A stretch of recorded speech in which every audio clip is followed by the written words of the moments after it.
and it's not hopium. I'm convinced Justin Fields is going to have a great game. I really am, whether it's running, passing, whatever it is. I think this is the opportunity. I think that, everybody praises Brian Flores and like, what a great defensive coordinator he is. And then when Justin goes up against it, we're like, well, he should have thrown 9 touchdowns against it. No, stop. And I think that players should be allowed to have a bad game here and there. They shouldn't be held to the expectation. Like, look at everybody. Look at all the players around the league right now. Look at Patrick Mahomes. Look at some other quarterbacks around the league. It is not a perfect output each and every week. There are going to be variances because this is a very difficult game to play. So I will say, going into this game against Detroit, I'm expecting Justin Fields to play well, and I believe that he will. And I can't wait to talk about it with Cynthia Frelund. That's right. Ranks Rivals is back. The Lions week once again, which means we get another opportunity to talk to Cynthia. So, Sammy, let's just go ahead and start the show. Turn up your volume. Because you're about to listen to The Sick Podcast with Adam Ray. Trying to cut it back. Justin Fields making magic happen. There goes Fields. Touchdown. The sickest Chicago Bears and fantasy football podcast. Brought to you by Underdog Fantasy. Sports entertainment like no other. It's gonna be sick. What's up, everybody? Once again, it is Lions week and a tremendous occasion. Not only do we get an opportunity to play the Lions, one of the most enjoyable teams in the NFL. I think a lot of people would agree with that, but it also gives us a chance to talk to one of our favorite people in the entirety of NFL media, in the entirety of the planet. It is Cynthia Frelund, noted expert in the world of football. Let's bring her on the show, Sammy. Don't make her wait any longer. You're restoring the roar. You guys restored the roar against the Saints. You feel like, are they back? Are the Lions back now after that disaster against the Packers on Thanksgiving? Are the Lions back? They were back for like 4 drives and then just hung on. It was like, we're cool. And then we're going to just, remember that cat, like in the 90s, those posters, like just hang in there. Hang in there, baby. Yeah. That's what the Lions did. We just hung on at the end. We started off strong and then, hanging out at the end for dear life. What's going on with them? Because a couple of weeks ago, obviously the Bears were in a great position to beat the Lions and we let that one get away. They lose to the Packers. By the way, I was so close to picking the Packers in our weekly picks and I just couldn't bring myself to do it. I'm like, nah, I know the Packers are going to win, but I'm not going to do it. And then last week against the Saints, it's been an issue over the last month or so. Is it injuries? Like, what is happening with the Lions right now? Both. Injuries are obviously adding up, right? CJ, GJ being gone, is a really big problem, not even from necessarily only the standpoint of being on the field, but also he's one of the main leaders of that defense. So without him there, the defensive backs are a little bit less enthusiastic. Yeah. Plus then you have, you have a Mosley gone, Emmanuel Mosley gone. There's just been a number of injuries. And also it's not like this Lions defense was built on this world building front, right? No one was sitting there be like, hey, it's going to be great this year. The Lions defense. Aiden Hutchinson, he gets double teamed a lot. It's kind of like that chess game, right? At the beginning of the season, this is a defensive season. We know it by look at the totals in that, not that either of us know anything about Vegas, but if you're looking at the lines, there's only been I think 11 games this entire season where a line's been over 50, meaning this is even Vegas knows that this is a defensive minded season. So, in the beginning of the year, you saw the Lions defense come out strong. Plus the NFC North is a little bit down just in general, NFC down just in general. Right. And, I know that they beat the Kansas City Chiefs first game of the whole season, but it wasn't because their defense was oh my goodness. It was because all of the Kansas City receivers were I'm not going to drop this. Or I'm not going to catch this. Yeah. I'm just going to drop this one. I'm going to leave this right here for you. So, again, it's a little bit of everything, but they need to figure some stuff out. Yeah. When you guys beat Kansas City, everybody's just like, man, whatever. Oh, but once Green Bay did it, that was the most important victory in the history of football in the last 50 years. We'll get into that in a little bit, but I want to keep on with the Lions. I think too, the offensive line has had some injuries. And as we're recording this right now, we're recording this ahead of the Friday injury report. Frank Ragnow has been missing practice. There's a lot. That's a rough one. And again, you're going up against a team that's playing better defensively, but that offensive line has been taking some hits over the last couple of weeks. Yeah, and this is a team that uses 6 offensive linemen, like not even like asking. This is even before you ask David Montgomery, my side of the game this time. Even before David Montgomery is being asked to block, which he does really, really well. Really well. Already throw out 6 O lineman looks at one of the higher rates in the entire NFL. So it's a team that really values how their O line is structured and works together. And without Frank Ragnow, he's like, I used to say, like, for a long time, obviously this is before, Sewell, like a lot of people were drafted. Like, I'm like, well, we got one O lineman, his name's Frank Ragnow. That is it. And, he's really a really central, excuse the pun, figure of that line. But he teaches the other guys what to do, right? Like, we've seen a lot of penalties this year, like really weird. And especially because we have so many young quarterbacks, in college, they don't take the handoff the same way. So you're starting to see the value of the center more and more, especially as all these rookies are starting at the quarterback position for injured players. It's really important that the relationship between center and quarterback, the half a second jump you could get to stay away from defenders is huge. Yeah, it's one of the things too that's been a problem for the Bears.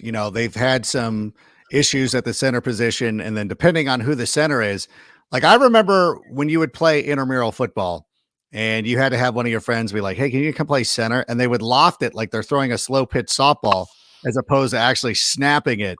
That makes a huge difference. And I think that's been an issue for a lot of quarterbacks, not necessarily just Justin Fields, but other quarterbacks. I've seen it too. With the Bears defense, playing better over the last couple of weeks, could this be I know that they're starting to get better. They're still like last in the NFL in pressure rate, which measures the entirety of the season, according to Next Gen Stats. And I'm going to go down. Listen, I'm talking to those guys today. Like, I'm stopping by the desk and saying, how are we last in pressure rate? Last meaning, we meaning the Bears, of course. What have you seen out of the Bears defense over the last couple of weeks? Because I feel like Montez Sweat has made a huge difference for them. Yeah, it turns out when you have better players, lose your play. Also injuries, the secondary, Gordy's favorite player, because Gordy loves everyone who was a Husky, is guess who his favorite player is? Kyler Gordon. Yeah.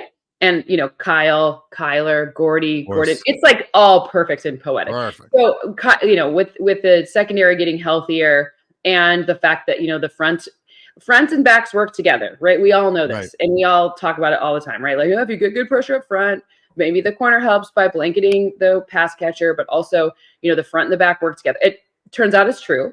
And, I've seen some up and down play at the linebacker level, but I think you're starting to see a pretty big improvement in the secondary. Secondary, I questioned coming into the season, right. And the front, a lot more push with Montez Sweat and by the way, we can go over this 7 times, but that was a great trade. That was a really nice opportunity.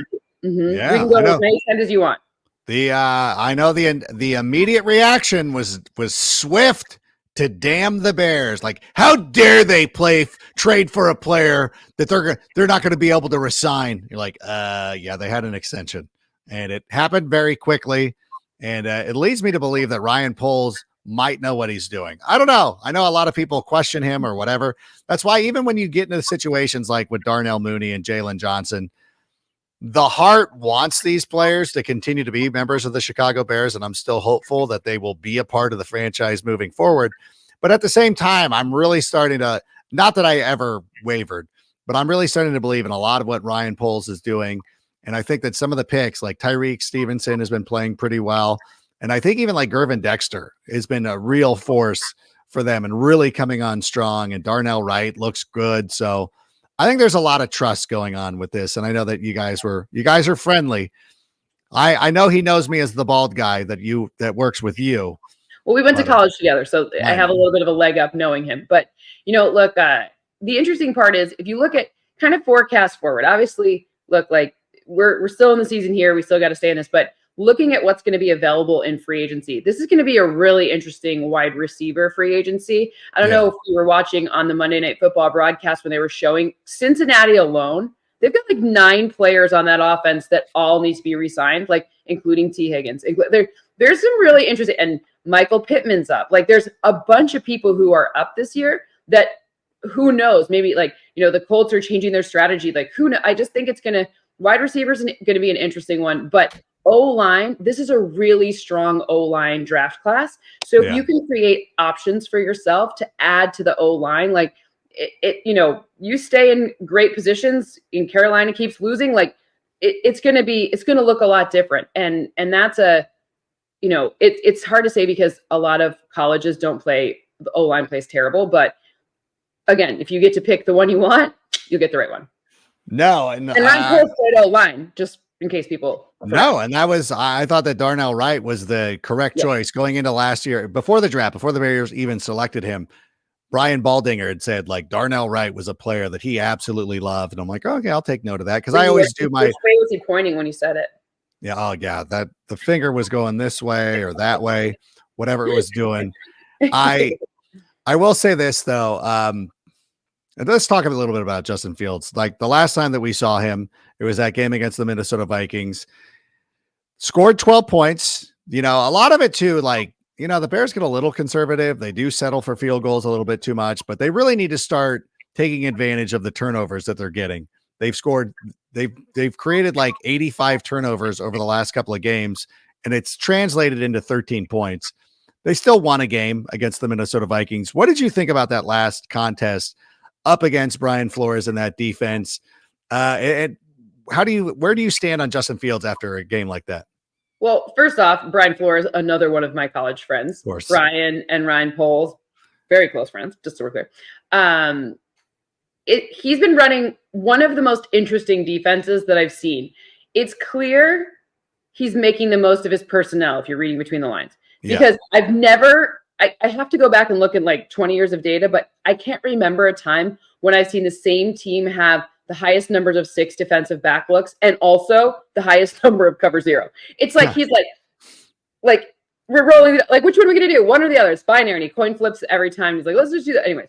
But it's hard on a quarterback when you do that because you don't really know what you're looking at. He's trying to look like the true reason for a blitz is to create someone get caught stepping, right? So he's really making you think about it, right? Like it's interesting. If nothing else, it's creative, right? So when you have that going on and you haven't played in a while and you have some questions at the running back position in terms of health and is everyone completely healthy and your O-line has been letting you down, I think what Justin Fields did was show you that he's more mature than maybe people think, right? Like that he knows what he's looking at a little bit more. Now, I don't know what's going on in the field. I'm not standing there. I'm not in the headset or in the huddle, but I can tell you that his head has stopped moving. Like you can watch quarterback's head. That's a little dramatic, but you can watch when they don't know what they're doing. Like watch, hey, our guy Tommy DeVito, his head's like juke, juke, juke. Like he doesn't know what he's looking at. And that's not even his fault. And it's no shade on him. Like he's a brand new baby out there behind no O-line. Like it's crazy. So, but Justin Fields, he's never really had that head thing, and it's certainly gotten even better. So it feels like even against a very wacky defense like the Vikings that knows his tendencies well and has a good game plan for him, did a really nice job of adjusting and taking what the defense gave him.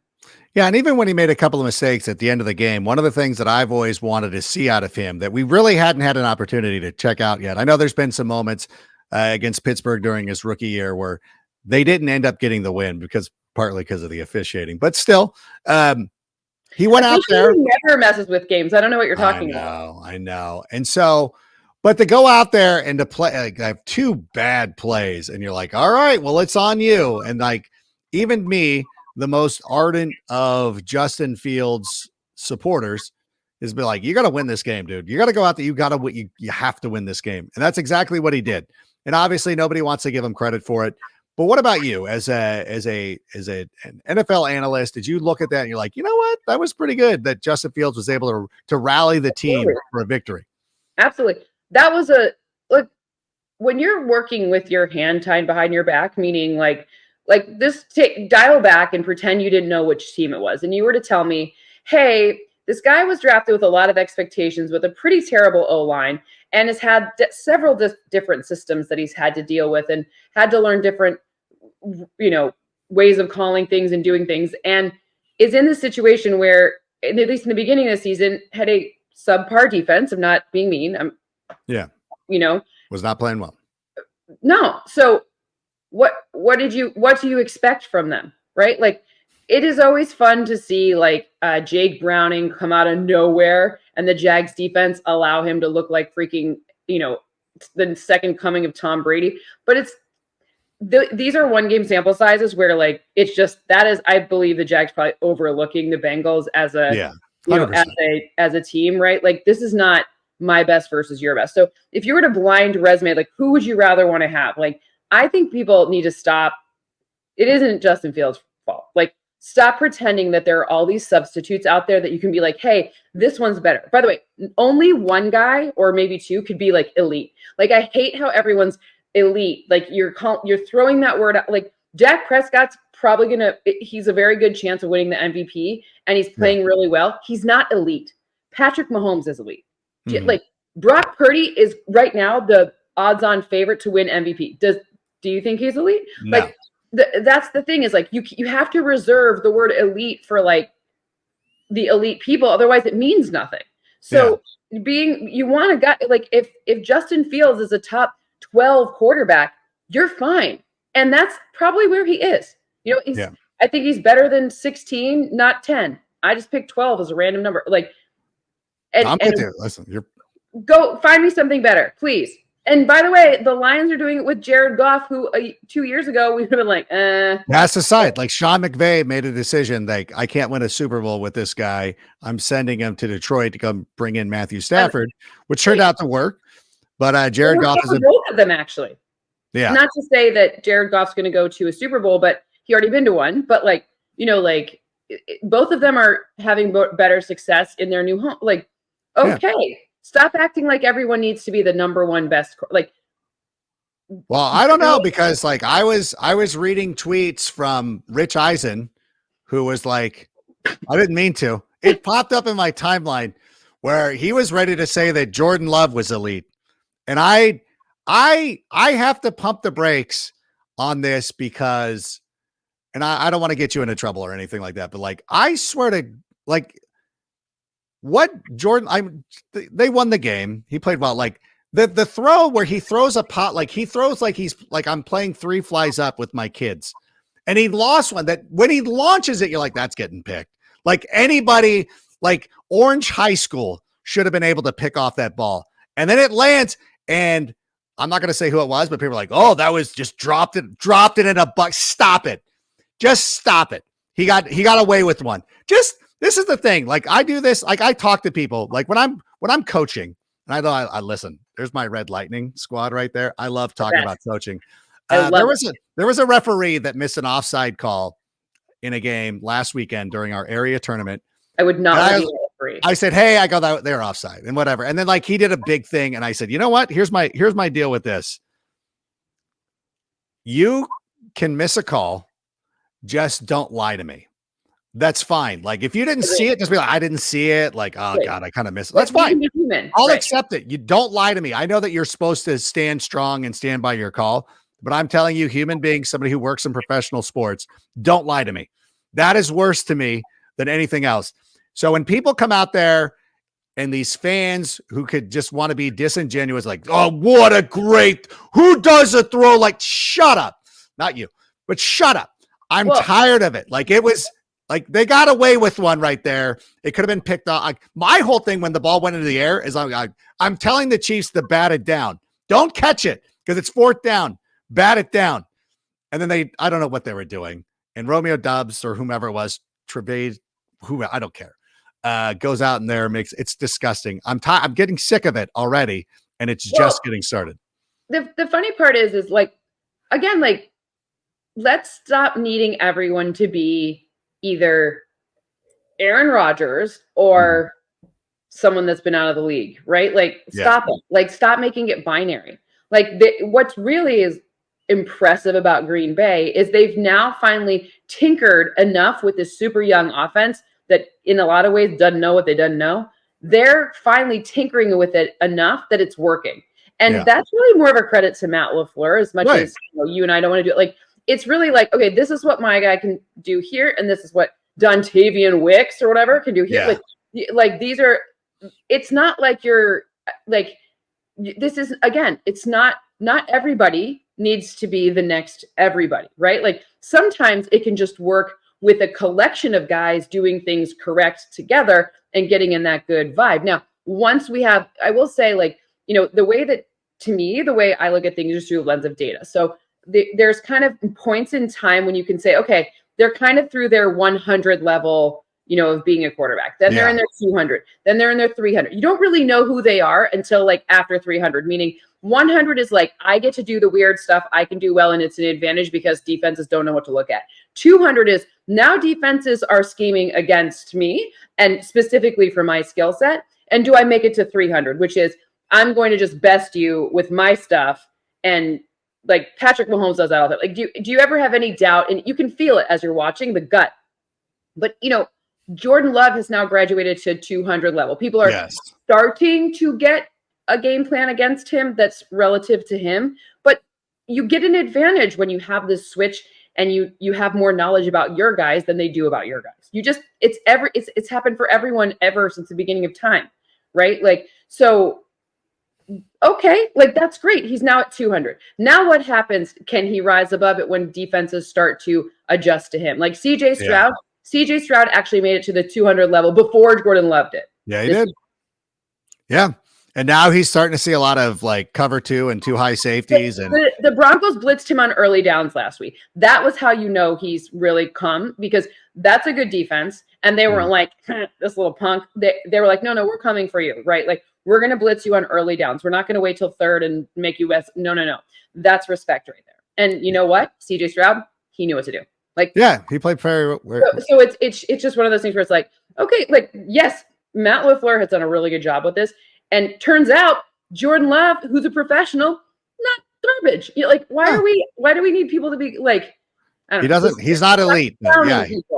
Stop crowning people, but stop discarding. Like, let's just, I hate the word average, but like, guys, like, and no one in the NFL is average compared to the United, whatever, the whole. Yeah.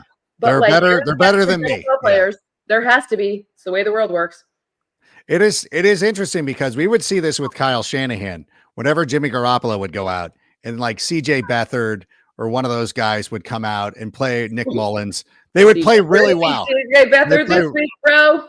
They would play really well. I'd be like, oh my God. CJ Beathard and Nick Mullins both play this week. We need to listen to some Nickelback to celebrate, Set the world on fire. I would love to see it. And it's just like, again, like whenever Justin Fields does something, it's like, we need to see this over a long period of time, maybe like 6 years before I'm willing to give him the benefit of the doubt or doing anything like that. Jordan Love goes out there in a primetime game against an undermanned team, like, he's better than Rodgers. They did it again. They got him. I would like to, what just came to mind? What? One Matt Flynn, who had that one great against my Kitty Cats game. Yes. And made himself a ginormous Seattle Seahawks contract, which ultimately led to the drafting of Russell Wilson. Where's Matt Flynn now? But stop crowning these people. He's still hanging out in Louisiana, getting free drinks for his bogus national championship. I'd take the free drinks too. Who cares if the national championship? True. Hey, listen, the booze is real, That's true. Yeah. And you can walk around with open containers. Yeah. It's a hell of a day. So let me ask you though. So if you were going to, this might not be fair, but like, who is a better prospect? Is it Fields or is it Jordan Love? I'm going to go with Fields. I think give me an O-line. I think Jordan Love is good. I'm not anti-Jordan. I don't actually know. No, this isn't like I'm not putting you on the spot of like Jordan Love. We're trying to get people away from this guy sucks, this guy doesn't suck. Everybody can be good. But I feel that I don't think it's even outlandish to say that Justin Fields is a better prospect. Absolutely not. I mean, there's a number of reasons. I just think back to all of the work I did on them pre-draft, both of them. Yeah. And the types of looks and the types of, like, if you were to give Jordan Love the opportunity to sit behind Aaron Rodgers for even like half a season prior to ever starting a game and being able to see like we all have to train at the more reps we take together, the better we are, The thing that you need to learn about being a pro is half of it is how to be a pro. And I understand going to Ohio State, you think, oh, you already know that. Yes, but like also no, right? Like it's not like if you're a highly drafted quarterback, you're coming to a team with a great O-line. You're not. Yeah. You're not often coming to a team with a great defense. Not really. Like you're in a bad spot. And if you're being asked to start right away, it looks a lot different than once you have. I mean, I know Aaron Jones hasn't been playing, but Aaron Jones, big deal, kind of helpful. There's an O-line there. I understand that there are some missing pieces and, Bakhtiari, whatever. I get it, but it's still a good O-line. It's not number 1 or number 2 in the league, but it's not 30.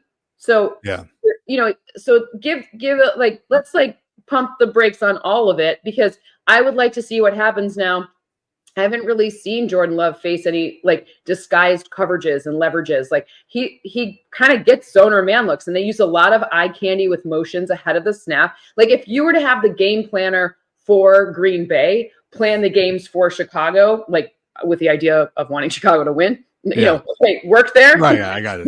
Then you would see as an actual employee. Tricks and motions, you have to do them you can't just do it. You have to do it with a purpose because it has to teach the quarterbacks something. And that's what LaFleur does really well, right? Like, and Shanahan, who he came from, and McVay, who he came from, right? Like, and Big Shanahan and all those guys. Exactly. Yeah. But it's that the eye candy head of thing is intentional. It's like, oh, this shows us if the linebacker's blitzing. This shows if you're playing man. This shows if there's going to be a zone read on this side, but man on this side. Like, is it quarter? It's like, it just feels like they get that intentionality and they're on the beat of what defenses are trying to do. And that has been working. Yeah. And again, like, I'm not going to argue with his success and everything like that, but I still I just bristle at the overreactions and everything like that. And now everybody, I mean, like if you want Jordan Love in fantasy football, that's fine. By the way, the best way to play fantasy football is Underdog Fantasy. Can you be here when I'm saying this? Yeah. I'll block your face out. Underdog Fantasy. Go to underdogfantasy.com or better yet, download the Underdog Fantasy app. If you use the promo code SICK, Underdog Fantasy will match your initial deposit up to $100.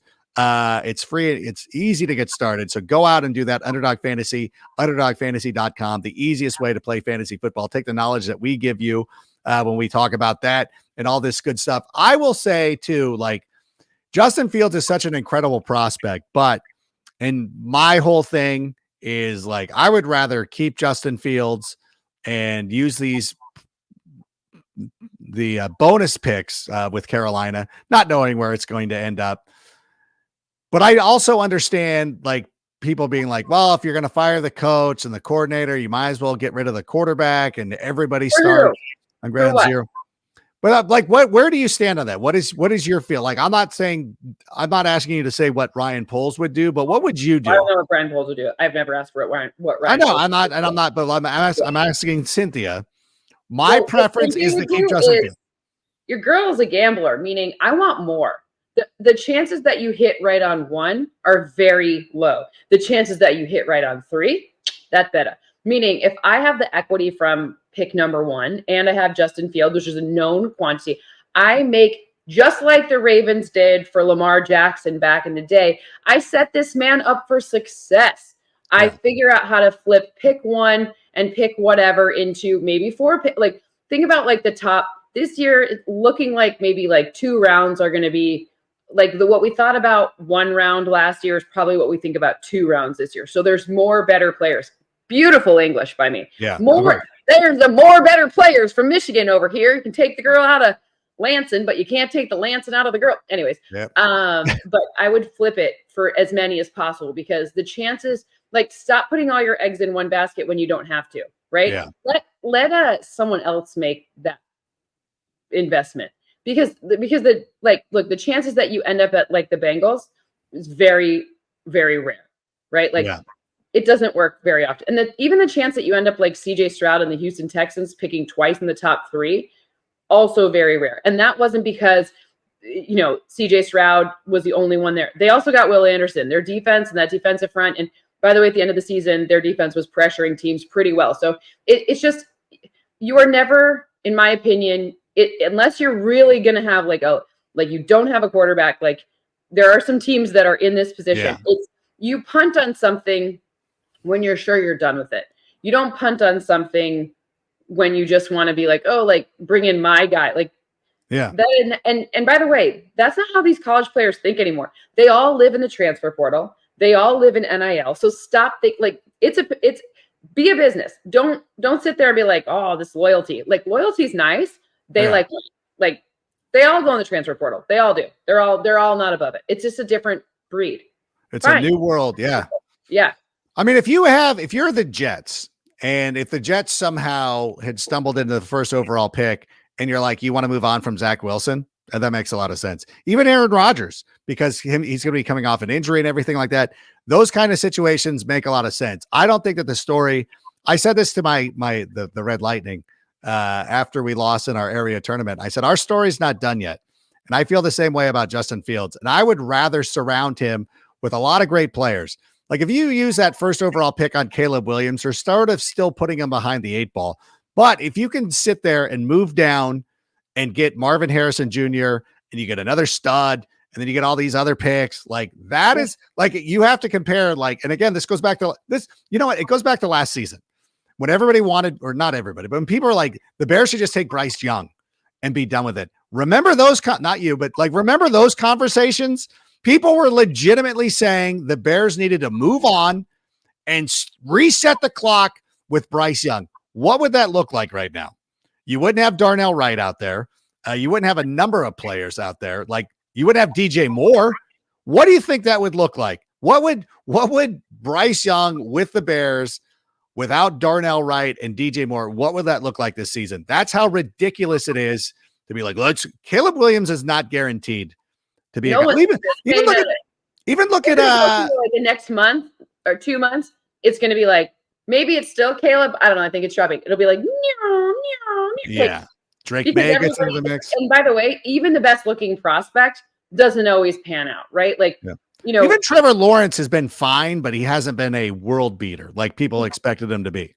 You also need to remember that whoever's in place there, like CJ Stroud is thriving because of Bobby Slowick, because of Gerard Johnson, because of Mark Brunell. Like they have like a whole staff devoted to making this kid good, which, you know, pretty big deal. If you want someone to be good, probably need to invest. It's just like anything else. So, you know, it's hard when you have had a lot of different coaches.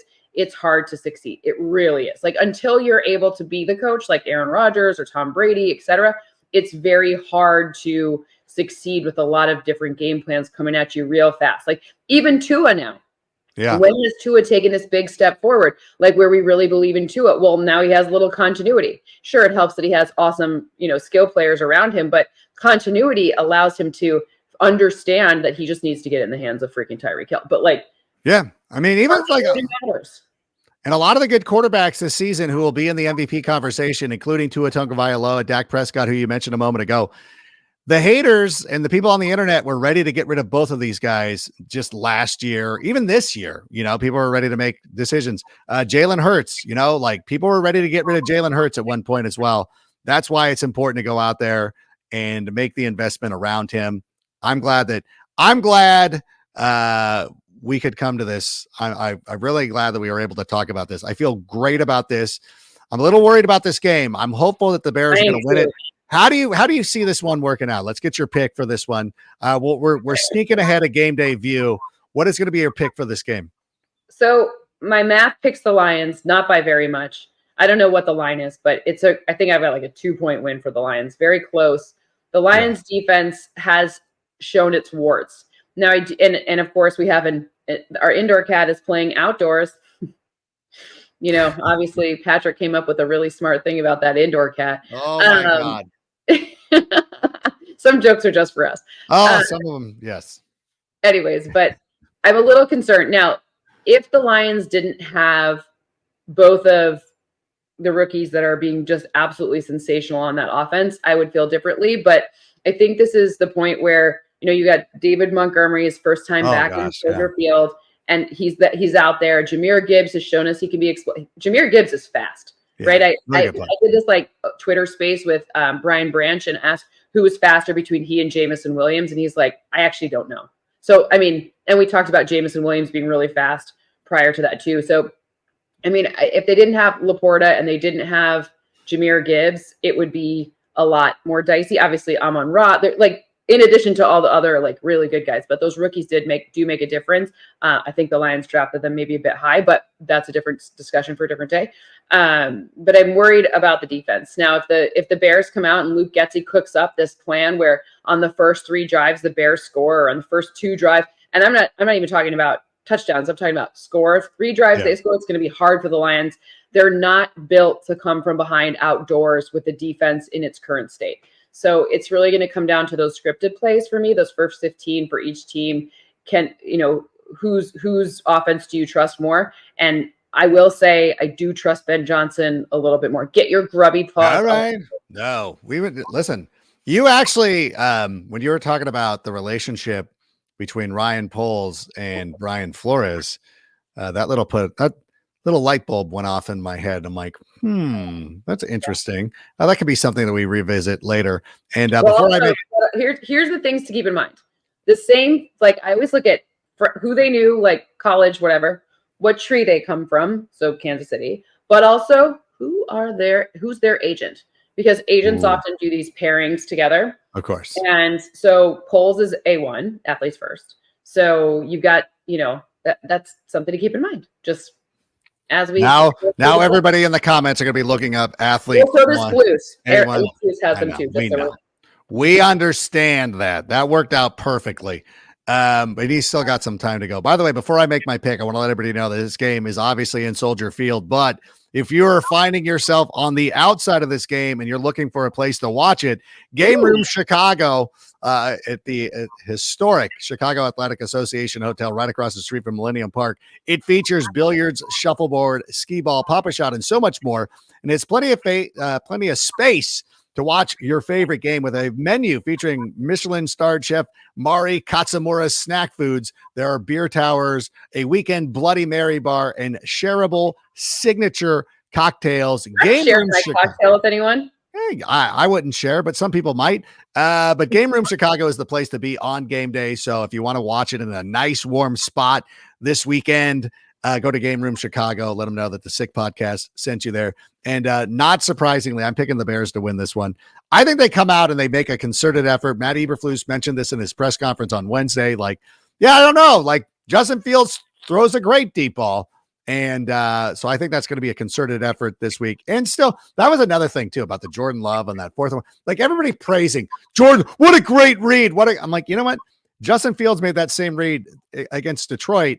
People are like, what an idiot. Like, what's he? I'm like, no, that was Justin Fields' throw to Tyler Scott was a literal drop in the bucket. And Tyler is a friend of ours and a friend of the show. And he was on here. He admitted his mistake. He's like, I dropped the ball. That was my fault. That was such a perfect pass. That wasn't I hope I get lucky and this falls out of the sky into somebody's hands. That was Justin Fields threw that with purpose. And yet people thought it was a terrible decision, but Jordan Love does this. In any event, all that notwithstanding, I'm picking the Bears to win this one. We get up to 5 wins. And then all of a sudden, when they do that stupid graphic of like in the hunt, we're going to be one of the in the hunt teams. I just want to be on the in the hunt graphic. I went from the Bears are going to win the division to can you just put us in the hunt graphic? I made them take the Commanders out of it because I'm like, we have the same amount of wins as them, and we beat them. Commanders. Get them out of there, Commanders. Do you want to hear my my quick conspiracy theory on why the broadcasters like Green Bay so much? Oh, I'd love it. I have no idea why, but at several Super Bowls, people have talked to me about like where they think that they're like, hey, what do you think about buying real estate in Wisconsin? I'm like, what? I'm like, I don't know anything about Wisconsin real estate, but for whatever reason, there's like this consortium of like maybe 10 broadcasters with a pretty big mouthpiece, like that do these national games that have this weird thesis that buying in Wisconsin is like the only place where there's value left in buying real estate. Oh. So I think they're trying to make Green Bay a thing because maybe they bought real estate in Wisconsin and they're like, we need to make this a thing. I'm gonna use my platform for good, raise my price of my. I'm telling you, it's just that makes perfect sense. And I'm like, why are you like? First of all, I'm like, you think I value real estate now? Like, I'll buy myself a house, not you. But like, it's like, what are we? That makes so much sense. I'm in. I mean, listen, And Minnesota's right there. Minnesota's a much better state than Wisconsin. I mean, I kind of am like, what? Like, it just was like such a random. No, They're it all makes cold. sense. Like, Yeah. it's all cold. Like, I'm from Michigan. Like, what? Like, I'm sitting there being like, I'm sorry, what? They're trying to cash it. They're trying to find the next Nashville. They're trying to make Wisconsin a thing, and it's a real estate thing. I'm in. Oh, I'm running with this one. I can't wait. Like, I was like, yeah. I'm like, one of them said it like at a party. You know, like these are how like weird meme stocks happen, right? Like, they're doing the version of like, you know, GameStop. But they're going to make a GameStop. Yeah, 100%. Which, by the way, love GameStop. My daughter and I were there yesterday playing Mario Kart. Nothing wrong with GameStop. It's just, you know, it became a prolific. I love it. Oh, I always stop at GameStop because what are we trying to find? We're trying to find a used version of FIFA, one of the FIFA games. Like my daughter just, you know, she's into soccer now. So it's like, yeah, let's get this FIFA game. Can never find it. Like I'll take the oldest one. Like I don't even care. I like it. But they also have Monopoly on Xbox. And I'm like, I couldn't get her to commit. I should have just bought it. It was $10. I'm like, why did I not buy this? Although when I buy now, she's not going to. Yes, chess is so good. I know it's great. Let's play chess. You got to listen. You got to, I don't know. You got to know your personnel.